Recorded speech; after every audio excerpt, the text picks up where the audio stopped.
ओम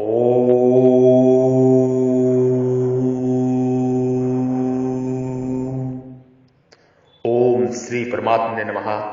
ओम श्री परमात्मने नमः। ओम श्री परमात्मने नमः। वसुदेव सुतम देवम कंस चाडूर मर्दनम देवकी परमानंदनम कृष्णम वंदे जगतगुरु जगतगुरु जगतगुरु जगतगुरु जगतगुरु। मदनुग्रहम प्रम गुहा मध्यातम सा अगितम यत्तो युगन वचस्तेन महो अम विगतो मम। प्रभु जीव से कह रहे हैं, हे जीव, केवल मुझ पर कृपा करने के लिए आपने जो परम गोपनीय अध्यात्म विषय वचन कहे हैं, जीव प्रभु से कह रहे हैं, जीव और प्रभु का संवाद जीव प्रभु से कह रहे हैं, केवल मुझ पर कृपा करने के लिए आपने जो परम गोपनीय अध्यात्म विषय वचन कहे हैं, उससे मेरा यह मोह नष्ट हो गया है। परमात्मा के वचन से, प्रभु के वचन से, परमेश्वर के वचन से, परमेश्वर की वाणी से जीव का मोह नष्ट हो गया है। जीव ऐसा परमात्मा से कह रहे हैं।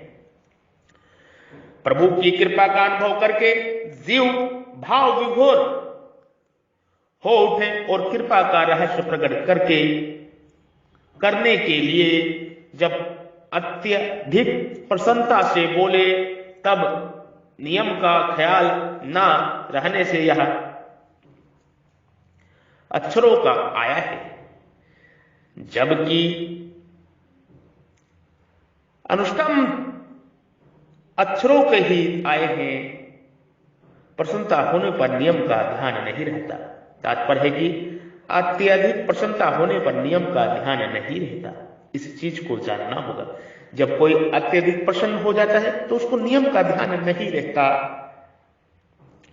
मदनुग्रह है मेरा भजन, परमात्मा कह रहे हैं जीव से, मेरा भजन करने वाले पर कृपा करके मैं स्वयं उनके अज्ञान जन अंधकार का नाश कर देता हूं।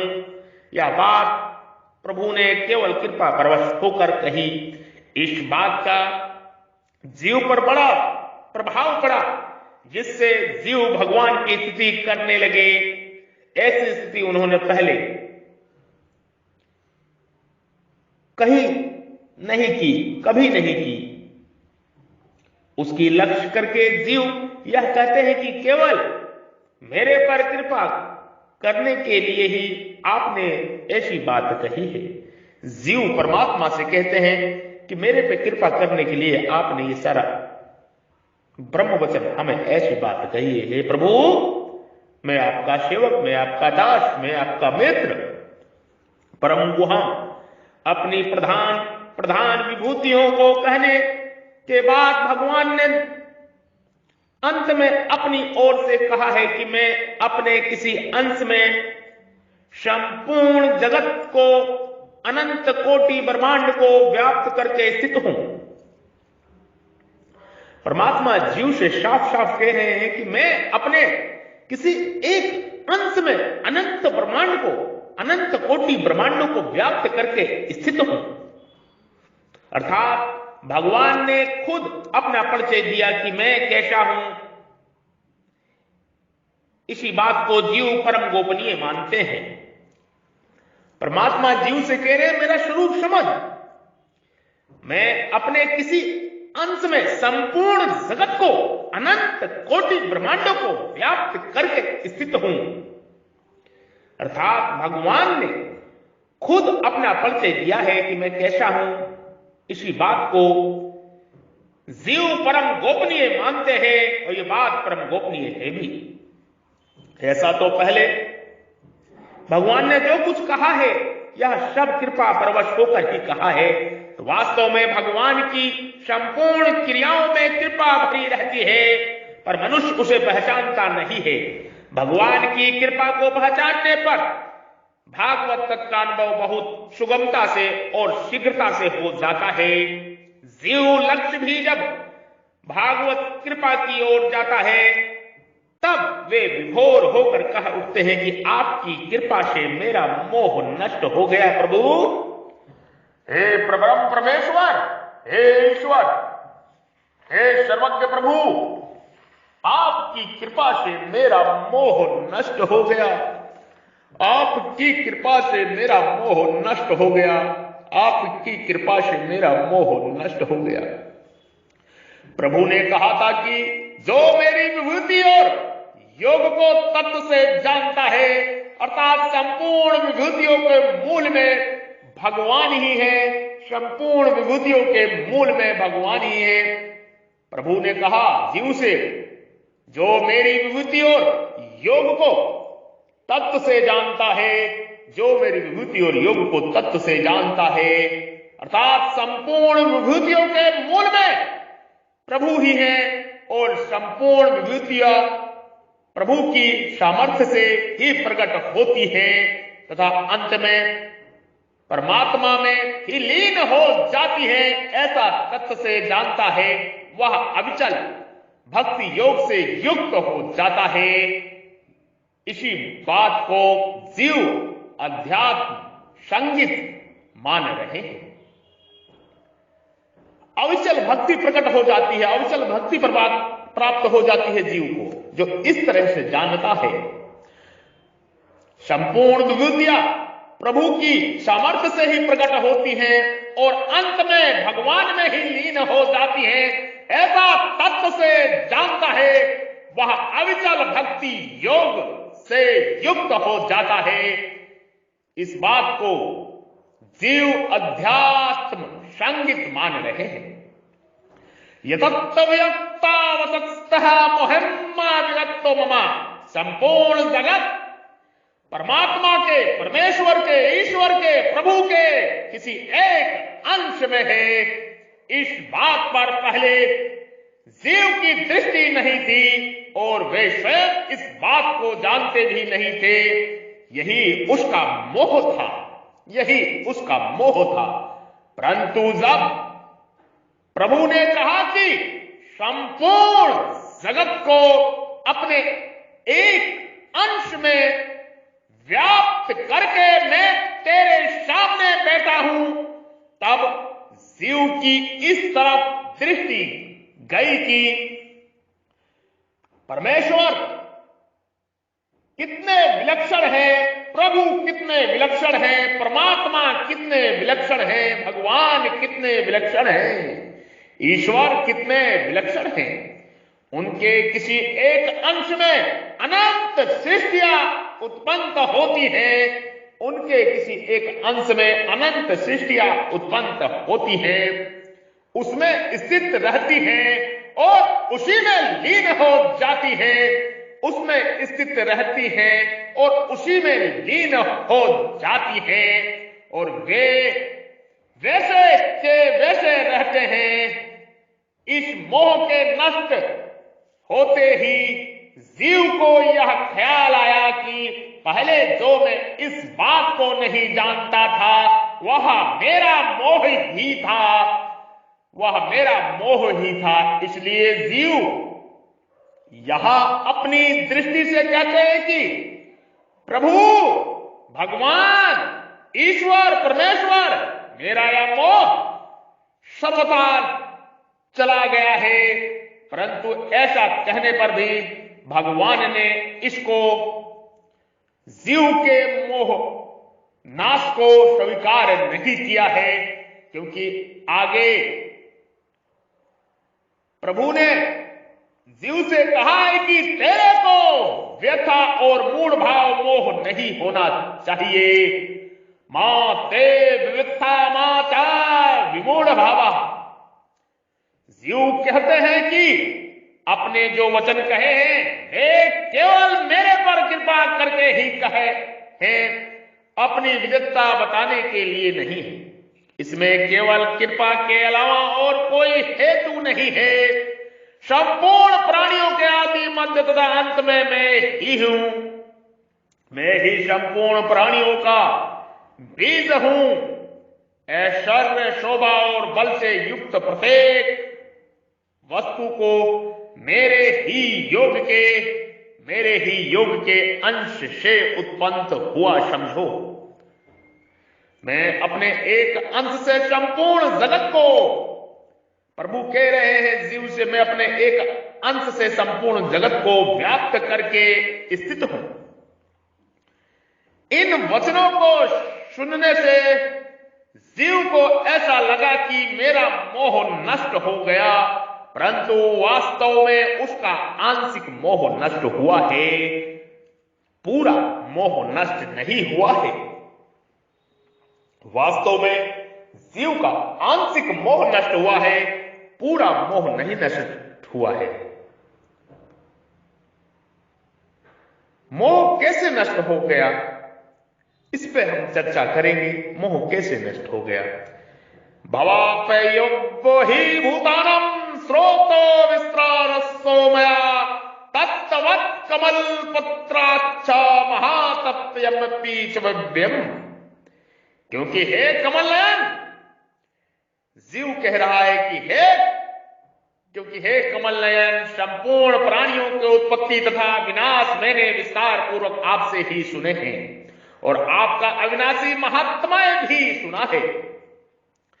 भवप्ययो भूतानां तत्त्वश्रुता विस्तारस्सो मया। प्रभु ने पहले कहा था कि मैं संपूर्ण जगत का प्रभाव और प्रलय हूं, मेरे सिवाय अन्य कोई कारण नहीं है। सात्विक, राजस और तामस भाव मेरे से ही होते हैं। प्राणियों के अलग अलग अनेक तरह के भाव मेरे से ही होते हैं। संपूर्ण प्राणी मेरे से ही होते हैं और मेरे से ही सब चेष्टा करते हैं। प्राणियों के आदि मध्य तथा अंत में मैं ही हूं और संपूर्ण सृष्टियों के आदि मध्य तथा अंत में मैं ही हूं। प्रभु ऐसा जीव से कह रहे हैं। इसी को लेकर जीव यहां कहते हैं कि मैंने आपसे प्राणियों की उत्पत्ति और प्रलय का वर्णन विस्तार से सुना है। इसका तात्पर्य प्राणियों की उत्पत्ति और विनाश सुनने से नहीं है, प्रत्युत इसका तात्पर्य यह सुनने से है कि सभी प्राणी आपसे ही उत्पन्न होते हैं, आप में ही रहते हैं। सभी प्राणी प्रभु आपसे ही उत्पन्न होते हैं, आप में ही रहते हैं और आप में ही लीन हो जाते हैं। अर्थात सब कुछ आप ही आप हैं, सब कुछ आप ही आप हैं। वसुदेव सर्वम, वसुदेव सर्वम, वसुदेव सर्वम, वसुधैव कुटुंबकम। प्रभु ने कहा मेरी विभूति और योग को जो तत्व से जानता है वह अविकल्प भक्ति योग से युक्त हो जाता है। इस प्रकार आपकी विभूति और योग को तत्व से जानने का महत्व भी मैंने सुना है। जीव कह रहे हैं प्रभु से। प्रभु और जीव आपस में बात कर रहे हैं। महत्व को प्रभु जीव को सत ज्ञान दे रहे हैं। अवब्य कहने का तात्पर्य है कि प्रभु की विभूति और योग को तत्व से जानने पर भगवान में जो भक्ति होती है, प्रेम होता है, भगवान से अभिन्नता होती है, वह सब अवब्य है। कारण कि भगवान अवब्य नित्य है तो उनकी भक्ति प्रेम भी अवब्य ही होगा।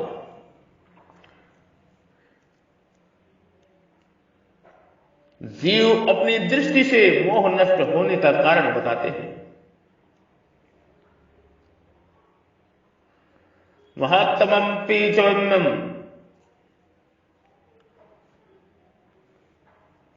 अपि पद से ऐसा अर्थ निकलता है कि जीव प्रभु का विनाशी महात्म्य भी सुना है और अविनाशी महात्म्य भी सुना है। यह भगवान का विनाशी अर्थात परिवर्तनशील महात्म्य है। मनुष्य भगवान के साथ किसी भी प्रकार से संबंध जोड़ ले तो वह कल्याण ही करेगा। वह भगवान का अविनाशी अर्थात अपरिवर्तनशील महात्म्य है। तात्पर्य है कि सत असत सब कुछ भगवान ही है। सत असत सब कुछ भगवान ही है। सत असत सब कुछ प्रभु ही है। सत असत सब कुछ परमात्मा ही है। भगवान ने अभी तक भक्ति की जितनी बातें कही हैं वे सब की सब परम गोपनीय अध्यात्म उपदेश है। मोह के रहते हुए मोह का ज्ञान नहीं होता। प्रत्युत मोह के चले जाने पर ही मोह का ज्ञान होता है। मोह के रहते हुए मोह का ज्ञान नहीं होता। प्रत्युत मोह के चले जाने पर ही मोह का ज्ञान होता है, और ज्ञान होने पर मोह रहता ही नहीं। ज्ञान होने पर मोह रहता ही नहीं। जीव कह रहे हैं, हे पुरुषोत्तम, आप अपने आप को जैसा कहते हैं यह वास्तव में ऐसा ही है। हे परमेश्वर, आपके ईश्वर संबंधी रूप को मैं देखना चाहता हूं। जीव परमात्मा से कहते हैं, मैं आपको स्वरूप को, विराट स्वरूप को देखना चाहता हूं, परमात्मा स्वरूप को देखना चाहता हूं। पुरुषोत्तम, यह संबोधन देने का तात्पर्य है कि भगवान मेरी दृष्टि में इस संसार में आपके समान कोई उत्तम श्रेष्ठ नहीं है, अर्थात आप ही सबसे उत्तम श्रेष्ठ हैं। इस बात को आगे आपने बोला है, बताया है, अपनी वाणी में यह उपदेश दिया है। प्रभु, भगवान ने भी कहा कि मैं क्षर से अतीत और अक्षर से उत्तम हूं, अतः मैं शास्त्र और वेद में पुरुषोत्तम नाम से प्रसिद्ध हूं। शास्त्र और वेद में पुरुषोत्तम नाम से प्रसिद्ध है प्रभु।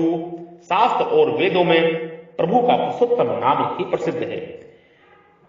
एवमेत्तदर्थकम तत्त्वमतम नारम। हे पुरुषोत्तम, आपने मेरे प्रति अपने अलौकिक प्रभाव का सामर्थ्य जो कुछ वर्णन किया है वह वास्तव में ऐसा ही है। यह संसार मेरे से ही उत्पन्न होता है और मेरे में ही लीन हो जाता है। मेरे सिवाय इसका कोई कारण नहीं है। सब कुछ वासुदेव ही है।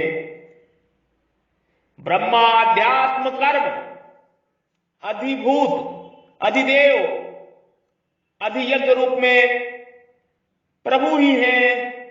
अनन्य भक्ति से पापड़िए परम तत्व में प्रभु ही है। प्रभु कह रहे हैं, मेरे से ही यह संपूर्ण संसार व्याप्त है, पर मैं संसार में और संसार मेरे में नहीं है। सत और असत रूप से सब कुछ मैं ही हूं। मैं ही संसार का मूल कारण हूं और मेरे से ही संसार, सारा संसार सत्ता स्फूर्ति पाता है। यह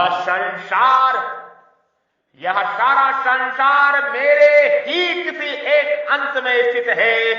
प्रभु ऐसा जीव को कह रहे हैं। आदि आदि अपने आप को, अपने जो कुछ कहा है वह सब कुछ सब यथार्थ ही है।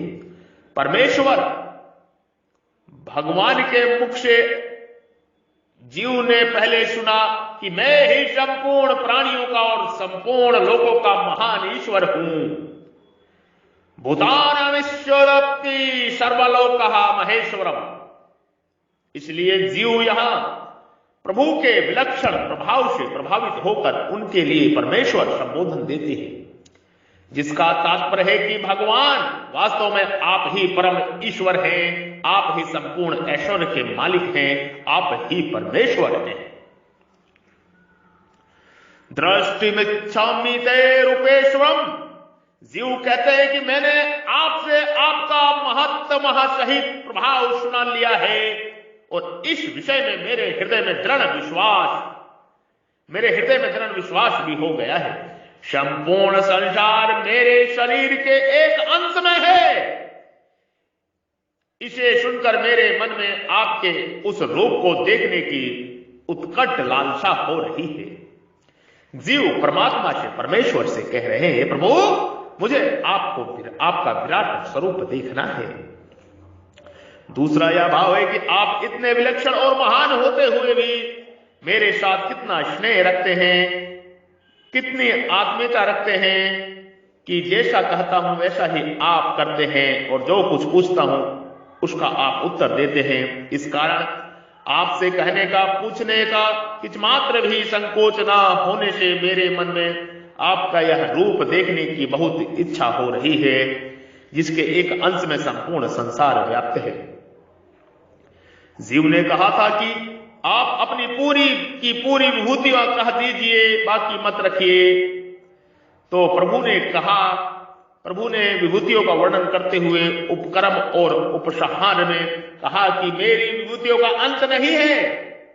इसलिए प्रभु ने विभूतियों का वर्णन संक्षेप से ही किया, परंतु यहां जब जीव कहते हैं कि मैं आपके एक रूप को देखना चाहता हूं, तब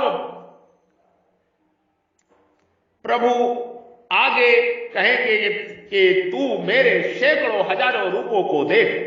जैसा संसार में कोई किसी से लालच पूर्वक अधिक मांगता है तो देने वाले में देने का भाव कम हो जाता है और वह कम देता है।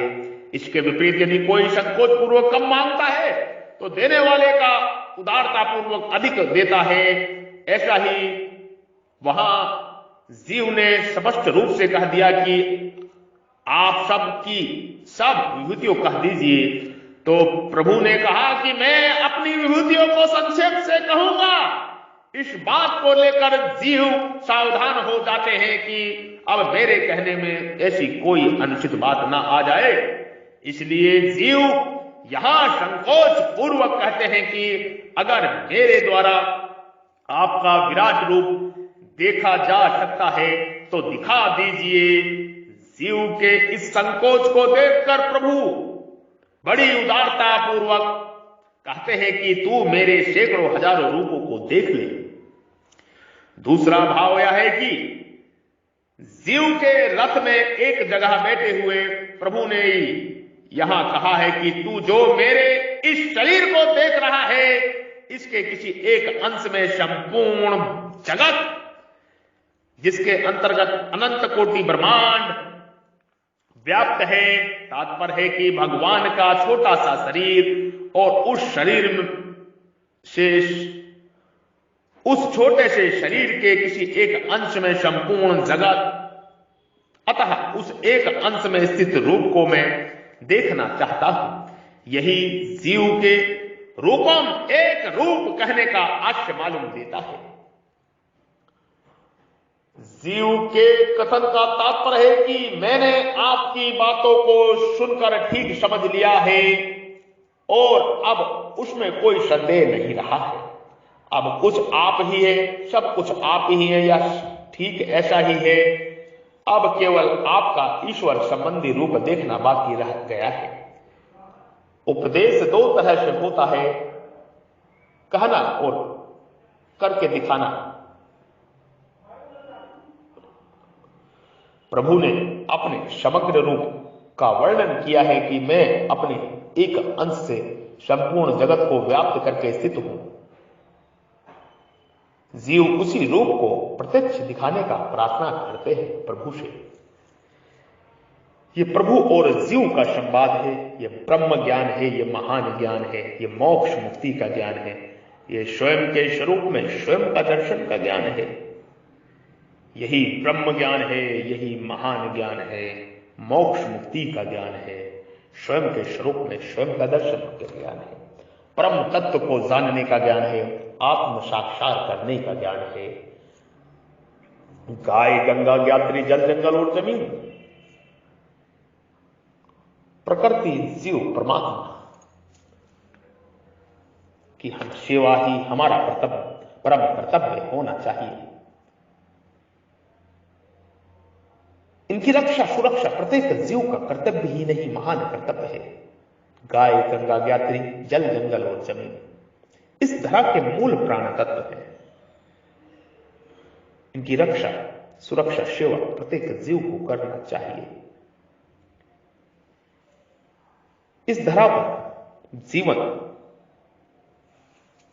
प्रभु ने दिया है और सब कुछ वासुदेव सर्वम ही समझना चाहिए। स्वयं के स्वरूप में स्वयं के दर्शन, स्वयं के हृदय रूपी मंदिर में उस परम ज्योति के दर्शन, उस आत्मा के दर्शन, यही ब्रह्म ज्ञान है, यही महान ज्ञान है, यही मोक्ष मुक्ति का ज्ञान है।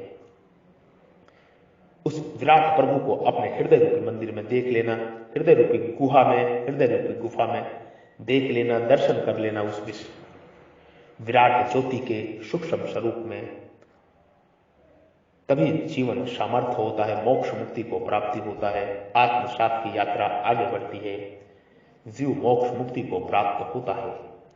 अन्यथा जीव 84 लाख के बंधनों में भटक जाता है और ये मनुष्य जीवन व्यर्थ ही गंवा देता है और 84 लाख में घूमता रहता है अलग अलग योनियों में, कभी जलचर में, कभी नभचर में, कभी वनस्पतियों में,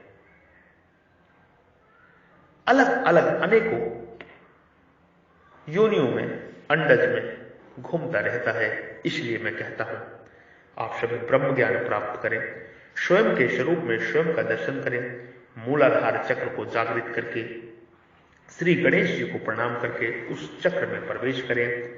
चक्र में प्रवेश करते ही महाकाली, महासरस्वती, महालक्ष्मी को प्रणाम करें।